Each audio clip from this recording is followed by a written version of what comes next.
อย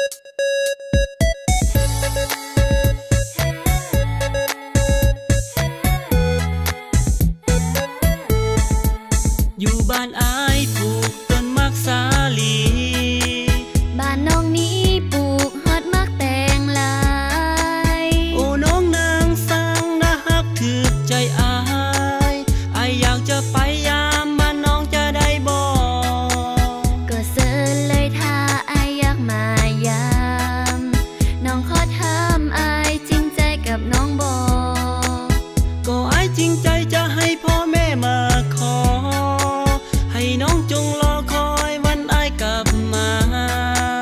ขอน้องนางอยู่บ้านค่อยมีมักแตงโม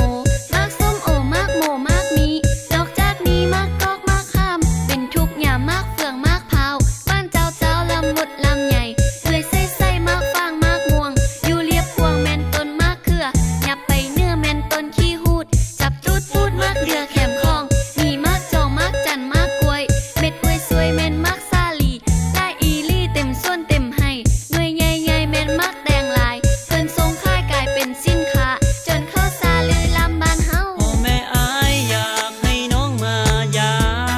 มตัวน้องนี้พร้อมที่จะมายามถ้าน้องมายามทั้งฮอดบ้านเฮือนอ้ายแล้วอ้ายจะไปยามบ้านน้องจะได้บ่ก็ยินดีถ้าอ้ายอยากมายามอย่าดนนานพ่อแม่น้องจะคงคอยบ่ให้คอยนานบ่ให้ตัวน้องหน้างอถ้าเงินเพียงพอถ้าอ้ายมีพออ้ายจะมาขอน้องนางตื่นแต่เช้าปัดกวดเหือนสารสุขซ้ำลานพาน้องไปนาแม่บอกว่าให้มาส่วนต่อโอ้ละโนนั้นแม่นต้นยังจำเอาไว้นี้ต้นกล้วยไข่เศร้าใหญ่ๆมักกินกล้วยลายกินง่ายๆมันบ่มีกระดูกกินเข้าไปกินเข้าไปแต่อย่ากินลายจากหน่วยกล้วยสิหมดจดจำไว้มากไม่บ้านเฮาแม่บอกว่าถ้าอยากได้เมียให้มันเสียหญ้าส่วนลายมากไม่ใหญ่แล้วเอาไปค่ายได้แล้วเจ้าจะได้เมียค่ายได้แล้วเจ้าจะได้เมียดำแบบนี้สิได้เมียอยู่บ่เนาะ ได้เป็นนั่นสิบ่ได้ไม่ได้คุณจอยเอาคุณตุ้ยเทโอโนอยู่บ้านอ้ายปลูกต้นมักสาลี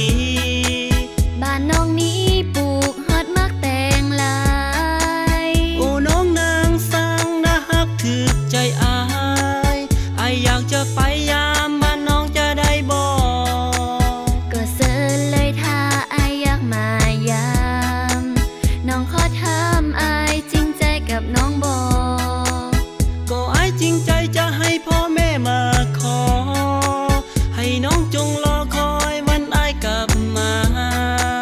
ขอน้องนางอยู่บ้านค่อยมีมักแตงโมมักส้มโอมักโมมักมีนอกจากนี้มักกอกมักข้ามเป็นทุกอย่างมักเฟืองมักเผาบ้านเจ้าลำมุดลำใหญ่เลยใส่มักฟางมักม่วงอยู่เรียบพวงแม่นต้นมักเขือหยับไปเนื้อแม่นต้นขี้หูดจับตูดพูดมักเดือแขมคองมีมักจองมักจันมักกล้วยเม็ดกล้วยสวยแม่นมักซาลีได้อีลี่เต็มส่วนเต็มให้หน่วยใหญ่ๆแม่นมักแดงลายเพิ่นทรงค่ายกลายเป็นสินค้าจนเข้าซาลือลำบ้านเฮาน้องมายามอยากกินยังบ่กินมักกอหรือว่ากินมักกล้วยอยากกินกล้วยไปตลาดโพซี่จะกินซาลีไปที่บ้านผ้าโขมจะกินมักโฟมไปที่บ้านเมืองงามักม่วงสร้างงาไปที่บ้านพลใสถ้าจะกินลำใหญ่ไปที่บ้านเสียงแมนถ้าจะกินมักแฟนอยู่บ้านมุดก็มีถ้าจะกินมดปีมันบ่มีได้น้องถ้าจะกินมักตองอยู่บ้านไอก็มีถ้าจะกินมักตองมันเจ็บท้องถ้าจะกินมักตองมันเจ็บท้อง